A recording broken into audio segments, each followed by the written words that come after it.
made it here all right. I know you said the traffic was heavy today, so I appreciate you letting me know in advance while on your way here.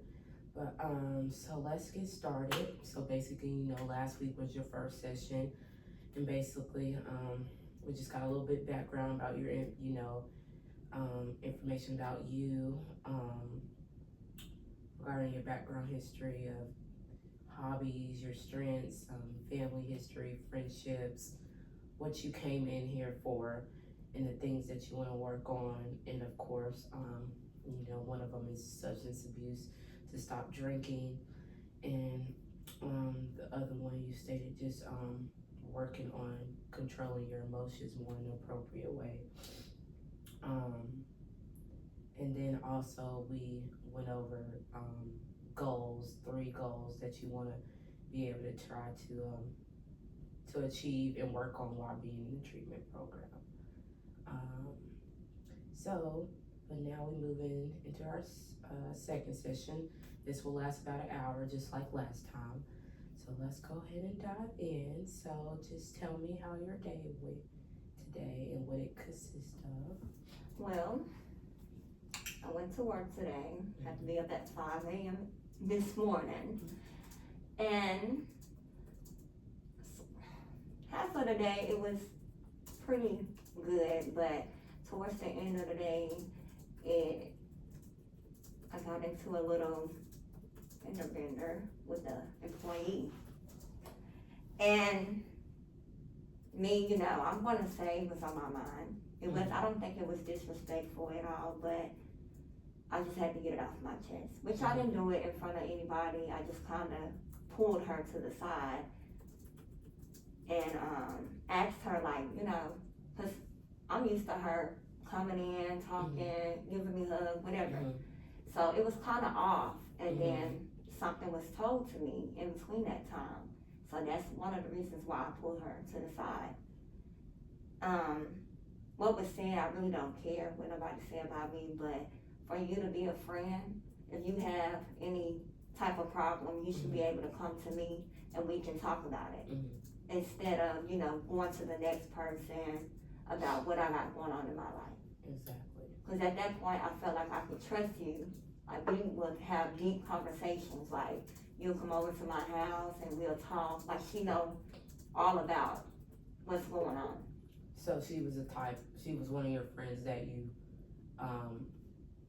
associated to be close with. Yeah. And she came to your house. Yeah. Okay. Like even when I had my car wreck, she brought stuff over, sending me money. Oh, wow. So that's why it really hurt me, and I'm still like thinking about it to this moment, because like why would you do that? And what was said, I mean, yeah, I had a car wreck, but you knew that. And I explained to you what caused that. But you turned it around and put it in your own words and said I was drunk, intoxicated, and made a little joke about it, whatever. So yes, I felt some type of way. And she went up to the office, like I just cussed her out. I didn't say any type of cuss word to her. The words I was saying probably just struck a nerve, and yeah, that's what happened. So I ended up in the office and I explained everything. So tomorrow, I will be calling HR because it's too much. It's not only her. It's little things I can just bypass, but that I just can't, because like I said, you could have came to me. And you made a big deal, so we just want to take it there. I'm gonna do it the right way. So I could have done something and I could have lost my job. But you chose to be the bigger person. And I guess I'm considered as a snitch. No, I'm gonna tell on you to keep from putting my hands on you. Yeah. And you stated that there's other things in your workplace that's going on. So can you be more specific? I know you just stated that the issue with the coworker who you thought was your friend went behind your back and was telling people, put in her own words, the story of what happened with you getting the car wreck. What other issues have been happening in workplace that you feel like that needs to go to HR besides this issue that happened today? Well, the main thing is being more professional and I'm talking about, you know, the supervisors. As far as supervising, whatever you want to call it, you should have a schedule, like where people need to go at this time. But they don't go by that. They do what they want to do, like employees. So you're going to swap out, and then it'll be a whole different problem because a person can't do this or they can't do that. And the supervisors don't do nothing about it. It just rush it off. That's a problem. That's where mistakes happen. So it seems to me you like the work in a workplace to be more structured and organized. Yeah. Okay. And nothing's wrong with that, because that's how I am too. Because if a place is not structured and organized, then it can cause chaos, communication, and problems inside the workplace. So I definitely agree with you on that. And another thing, as far as the office part, I don't know what she is, but I know she does all the paperwork and all that stuff.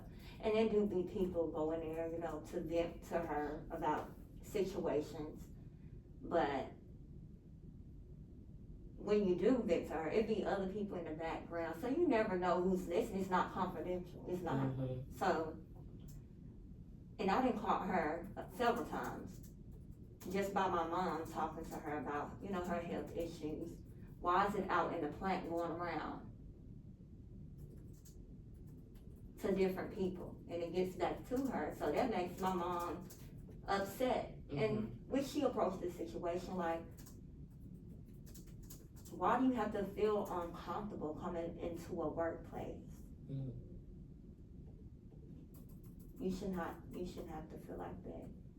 That's why I told my mom, like, take it to HR. You need to, because gossiping about other folks' personal business is unacceptable, and I don't like it. And that's going to be another thing that I bring up when I call them.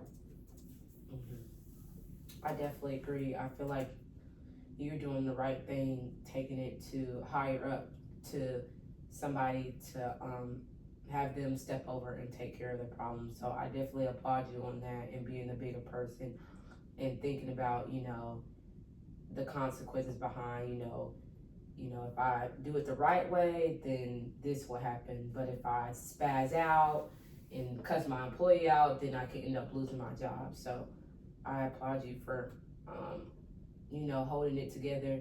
And that shows right there, like, you were able to control your emotions in an appropriate way, because you were the bigger person. You stepped your coworker to the side and told her about how you feel, because you could have, you know, just did it out in the open and caused a big scene. But you did the right thing by I had to, because I mean, I'm on probation for one. So they make jokes about that too. Oh, you do this, I'm gonna call you up here. Like, that's just so petty to me. Like, so I just think about that in my life.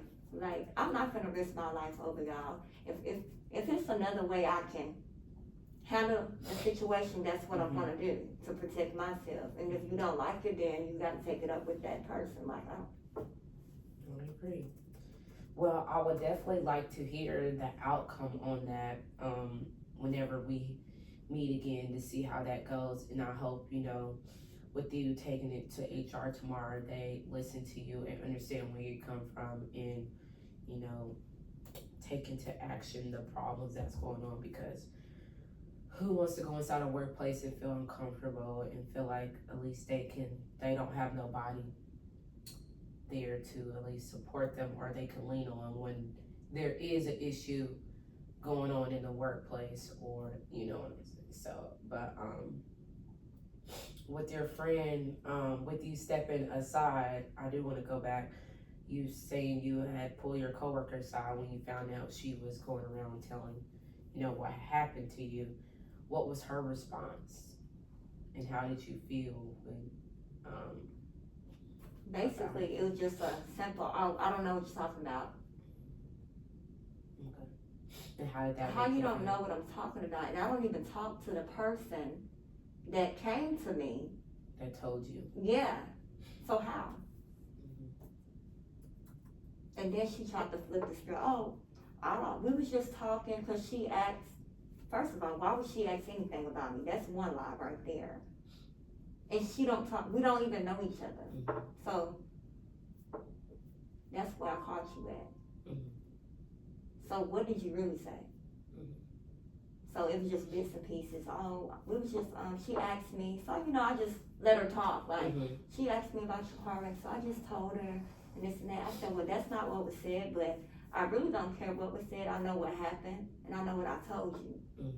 But you just put it in your own words, and just put it like how you want it.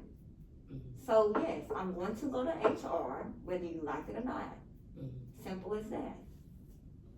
Before I even made it to the office, she was already in there, so whatever. Well, like I said, you did the right thing. You have every right to feel how you feel. So I do want to follow up, like I said, next week about what happens, and hopefully the situation will get resolved to where you'll be able to go back into your workplace and feel like, you was heard, and be able to feel like comfortable working there.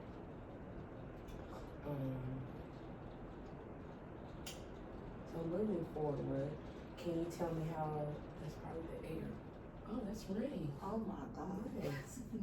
Well, can you tell me how your weekend was? What did you do over the weekend? Well, of course I had to work Saturday. Really, when I'm off or getting off from work on the weekends, I don't really do too much. Just stay at home. Well, my mom's birthday was Friday, so we went out to dinner for her. How was that? It was so amazing. Oh, I was happy. I was really, she was happy. She looked so beautiful. I got her makeup done. Well, my cousin done her makeup. And I just never seen her. She never stopped smiling in the restaurant. And I went up to the front. I was like, my mom's birthday today. Can y'all bring her some cake? But don't smash it in her face.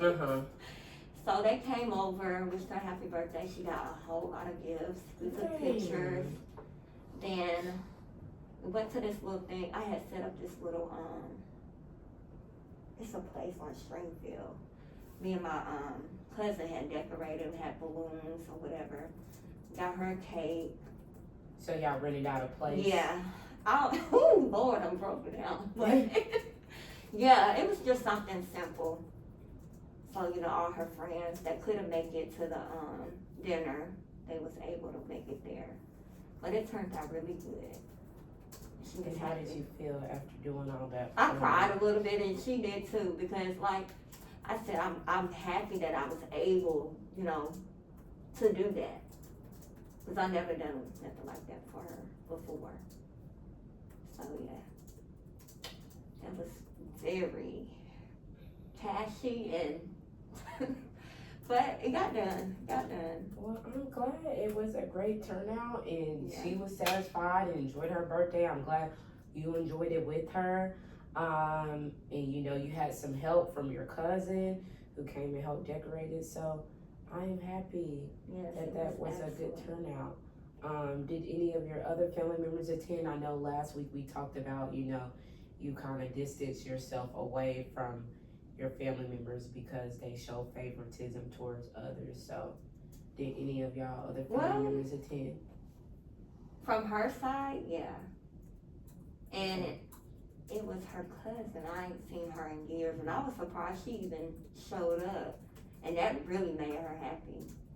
And most of her friends from her old job, they came. Then two of our co-workers that we work with now, they came.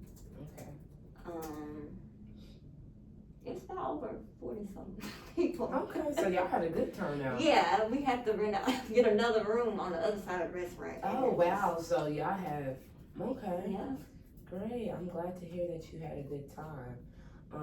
Did y'all do anything for Veterans Day? Were you off or did you have to work? I had to work. You had to work. Okay, I had to know work. A lot of places were off, but then you had those places that were still open. Yeah. Okay. Okay, I'm glad to hear that. You had a good weekend. Yeah. So, that's good. let's see.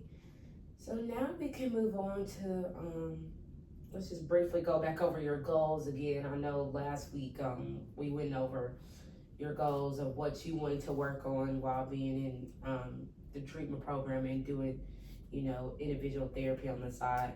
So I'm just gonna go over what we went over. So the first one, you said you want to be able to be more engaged and comfortable talking to others and doing activities. The second one was you wanted to be able to do better in treatment far as remaining sober and also reaching out to your dad for reach out to her dad for support. And the third one is that you wanted to stay focused and not have any distractions while you know, trying to get better and doing what you're supposed to. So as we move on, so going back to your mom's birthday and, you know, going out to eat and, you know, having like the little after party, let's just say after party that y'all had after her. From a 1 to 10, 1 being the lowest, 10 being the highest, how would you rate yourself saying, were you engaged in like the event, like birthday event going on? Were you just, while you're out to eat, were you just sitting there, just, you know, just observing, looking, or do you feel like you were like engaging, trying to start casual conversations with everybody around the table and eating, and whether it's at the restaurant or even like after the party, like how would you say? Well, basically, I wasn't really, I was more up on my feet more than anything, just trying to make sure, you know, all her friends come in, they come to the right place. I don't think I ever sat down. Mm-hmm. But, I mean, I did talk to a few people, but I was mainly busy, and I kind of left there because I had to get over to the next place and make sure things was up to par. So, I mean, I'm really, like her friends, they're like family to me. Mm-hmm. So I'm comfortable around them because they've been around me several times. They never miss my mom's birthdays or whatever. We go to theirs. So I guess they all right, but I don't think I can sit there and be like, oh, girl, guess what? I'm not gonna do all that. Okay. And I'm starting to learn that my mom, she can laugh all day, but she set up on the front end and all her other friends was on the far side. I mean, she really wasn't talking, but you know, she was bits and pieces. So I'm learning like, am I getting this from her? Because she do kind of sometimes distance herself, but she's more outspoken than me. Like she'll speak in front of a big crowd. I'm not. I can't do it. I would freeze up. That's another thing I'm trying to work on. Okay. And I don't know, like, when I'm around, like, talking around people, big, like a big crowd, I'll say some stuff, but then I'll start stuttering. Like, that makes me nervous. Mm-hmm. Like, how do you control that? Mm-hmm. I used to do that in school. Like, the teacher called me, like, my heart would just... Mm-hmm. That's how I used to be, and that's how actually I'm still am, like being in school or getting called on and getting the teacher just calling on you, and then everybody stops and looking at you. So yeah. I know how I feel. You can get nervous and start stuttering, and you know, some people can do it without a problem. Some people can't. I mean, it's just, you know, takes practice. You know, getting used to being in bigger groups like that, and yeah, so I understand. So do you feel like, did you feel nervous or had any type of anxiety like just being out? No, because I had people that I'm used to seeing, like, well, I kind of was with my 2 coworkers, because like, you know, we just now meeting them. Like I've been there for 2 years, but they've been there way longer. So it was different being around them too. That came from where me and my mom work at now.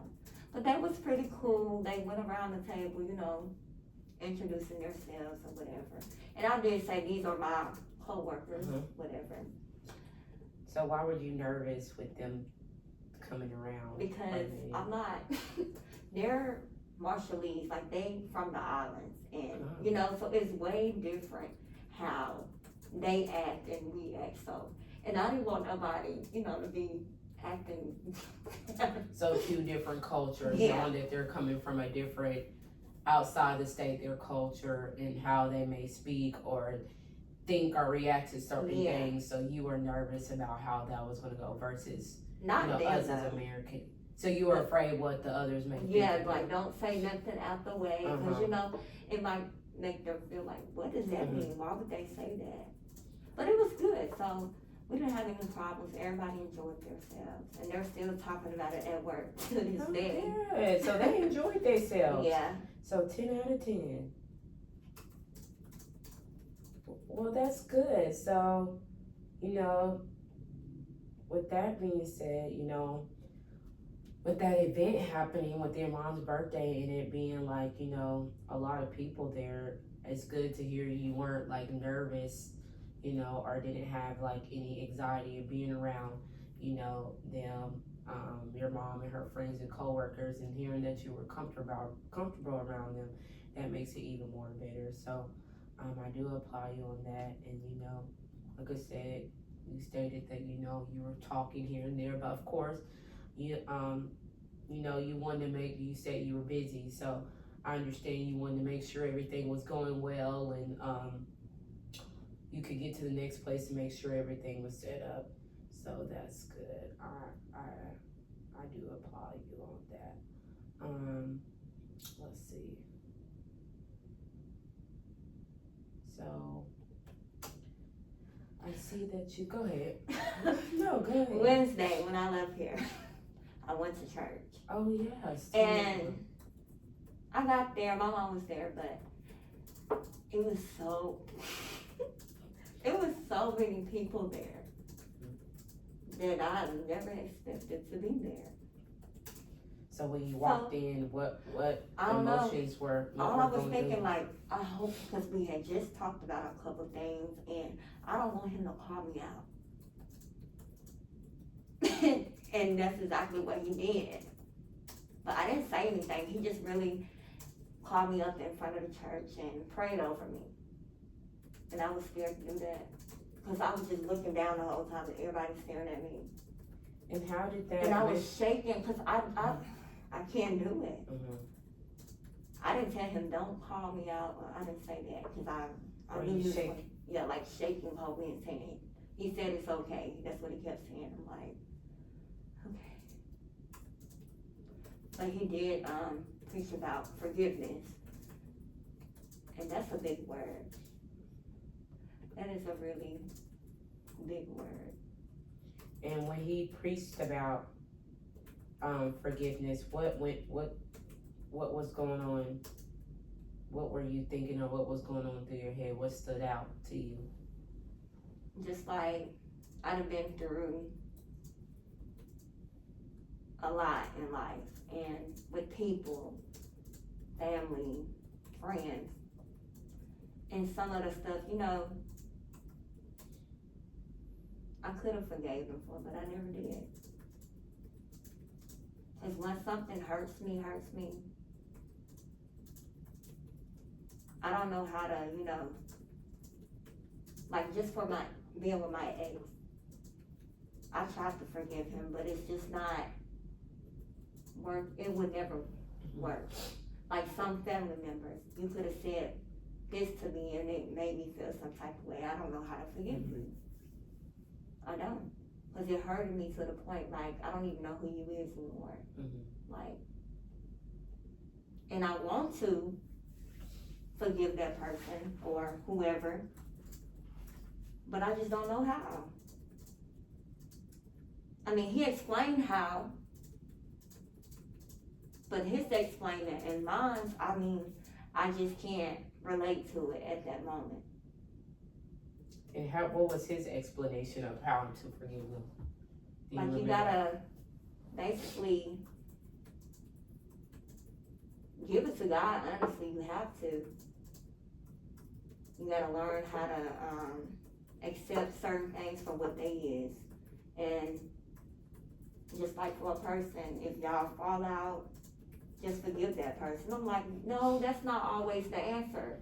Mhm. You gotta know what that person been done and how it affect you. Mhm. Like, you just, sometimes you don't know how, and some people do just forgive, just to forgive, but do you actually mean it? Mhm. I don't understand the forgiveness part, I don't. So that's something, do you feel like from in your past, what you've been through and the people that hurt you in the past, do you feel like after hearing that message, do you feel like you can forgive them or work on towards forgiving them? Maybe, but right now, I just don't think about the past. Mhm. I'm still moving forward. Mhm. But it's just crazy that was the topic that he preached about, and it just put me deep down in my thoughts, like, Mhm. really? And I was just thinking about everything, like, as he was talking, like, you gotta learn to forgive. And which I don't, maybe one day, but right now, I got so much going on in my life. Mhm. Mm-mm. It's bigger than that. I just let people, if we never talk again, it is what it is. Mhm. I'm done explaining myself. Mhm. If you don't want to be friends, that's fine. But I am going to say what's on my mind. Mhm. I'm going to do that. And then after that, we talk, whatever. I don't really care. Because I still have stuff going on my side of the road that I have to handle. I can't be stressed out about one little thing. Yeah, sometimes it do hurt, but I can't be worried about certain things like that. That's what I didn't have to put in my head, like today, that I can't do that. Okay, so it's just more, so what I'm getting from it, when you're in certain situations where people do you wrong, you're more so of, you know, I'm gonna speak what's on my mind and tell you how I feel and just move on. I don't care, you know, if we're still friends or not, but that doesn't mean I still forgive you anyway, because I'm still hurt. Yeah. Is that what I'm getting from it? Basically. So I just withdraw myself from you. Mhm. You do your thing and I do mine. Mhm. We don't have, I mean, it's just that simple. Because I think about a whole lot of stuff. Now when It you, don't even have to be like friends, family, co-workers, whatever. But I have problems within myself that I have to fix. So I just rather, focus on myself. now when you stated like things that have happened to you when you have been hurt, have these people ever came about and told you they were truly sorry about what they did to you? And if so, do you feel like you forgave them then in the moment, or it was just more so you're just listening and just okay, like, you know, just because you're listening, I'm listening to you, like I'm, you know, accepting what you're saying, but that don't mean I still forgive you. Yeah.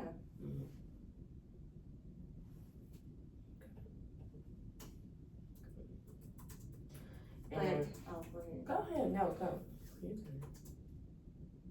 So, like I said, that forgiveness stuff. I mean, that is a big word. It is, but it's hard. Like, it's a hard word at the same time. And I'm not gonna say that I never said I forgave somebody, because I mean, I have. But once you keep doing it, like different people, different situations, It's no, I can't. And it's just my best friend. Like, we've been friends since elementary school. Went to every school together. And I reached out to her the other day and I asked her, what day are you off? Because, usually on Mondays when I'm off this Monday, I go to my AA meeting, which is just once out the week. So I think I text her maybe a Friday, Saturday, because she was off that Monday also that I went. And she said she would come with me. So by the time, the first meeting start, which was like 9 or 10 or something, the morning one. And I called her. I was like, are you still coming with me? She was like, no, because I got drunk last night. I'm like, okay, you know what? Don't even worry about it. Like, it's stuff like that bothers me. And you're supposed to, you're supposed to be my best friend. That's why I'm saying I'd rather just focus on myself. So how many times has that happened before where she's done that? Several times, like, and this what her grandma had passed. I went over there, I was with her every step of the way. Like, you didn't want to go home, you had somewhere to stay. Come over to my house. You don't have to drive, I'll drive. Like, just anything that make you feel comfortable. Well, she was there for me when I lost my cousin this year. She was there, but I felt like that's when the alcohol plays in. She drunk herself to death, and I was drinking too with her, but she drunk herself to death to the point like she didn't even know where she was at. And she don't even, like, I have been like that several times. Like, I would drink myself to death. Like, when my cousin passed, waking up in the morning, drinking heavily. So, just seeing her like that, it kind of took something. I don't know what happened. Did it trigger you in a way? Yeah. And that was during the time I had my car wrecked. Like, I was leaving her mama's house. But we was talking, crying, and I don't know what happened. Like, I just blacked out. But they somehow let them tell it I was drunk, but really no, I wasn't drunk, because I knew I had to go home. And I'd learned my lesson drinking and driving. I already been in jail. I'm not going to do that again. Well, what I'm getting from it is that I don't know if you realized or catched it when you were saying, when you forgave your best friend multiple times, when you stated that, you called her this week and wanted to go to the AA meeting, and when you said like this happened several times, in a way you forgave her because you wanted to see the next time was she gonna come. And so you being the bigger person, which you said, forgiving a person is hard depending on what the situation is and how bad they hurt you. So right there at the time, you forgave her and tried to give her, more chances to see if she would be a supportive friend and come support you with them AA meetings. And so I'm taking it to this last time, it just took a toll on you to where you was just like, okay, I'm done. Like, this is the last straw with you. Like, I'm not asking you anymore. Just hearing her response from when you called her and what she said. So, yeah. At that point, with forgiveness, like I said, it is a hard thing to do. And once you forgive a person so much, because you want to see that person do better and do right, and then the fact like they keep hurting you or keep saying they're going to do this and do not, and getting your hopes up, it can make you feel like upset, or make you feel like you don't have that person there to support you, be there by your side. But I would say, like, at this point, like, don't stop going to your AA meetings. Just keep doing what you gotta do. Unfortunately, you did your part. You tried to be a good friend, to invite her, to have her sit on there with you because she went through grief, and where you stated, like, her and her drinking and stuff. So at this point, you just gotta, remain in your lane and just do what you're supposed to, and just, hope for the best that she, will get it together and come into realization, like, taking your feelings into consideration, with you calling that day. And it's really like, I can't even think of the word, reflecting on how the situation went and how you felt from it and stuff. So, like I said, forgiving, that is a big word. It can be hard depending on what the situation would occur and how many times you forgive that person, and also like how much you can take too, because That was the reason. Mm-hmm. That was one of the reasons I told her to come. Mm-hmm. Like, we didn't talk. Like, I didn't told her, my whole, like, everything that's going on, what I'm going through, whatever. And she listened, true enough. But I was trying to really throw her signs, because this ain't nothing to play with. Mm-hmm. It's not. Especially in my situation, it's nothing to play with. And with you, like, I love you, I love her, like she's my sister, and I understand that you have other friends also that you like to party with, but she know I don't do all that club and stuff. I don't do all that smoking up the weed. I don't do that. So if that's what you want to do, that's fine. But this is serious. When I asked you to be here for me one time, at least, you couldn't do it. So, and then the excuse that you said, what was that to say? I don't understand.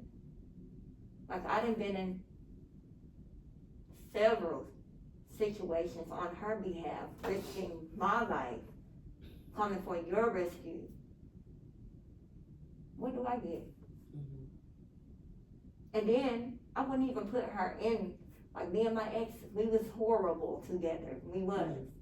And then sometimes she was probably around and she seen how he treats me or whatever. You just talk.